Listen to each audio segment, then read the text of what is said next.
రానితేమంటే ఏది ఏమో బాగా విలువ పడుతుంది బాగా రాదు ఉడతలేక ఏమో ఆశపడకుండా వెళ్తాది నాకేమో ఆవుదానే వచ్చినట్టుగా ఆవరాదు పందిరని నాకు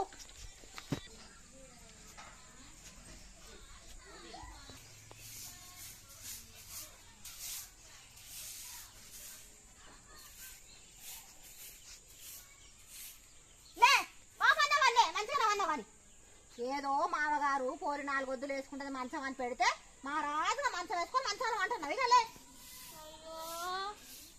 ఏమైంది మొన్న పడితే సాధన అయితే లేదు నాకు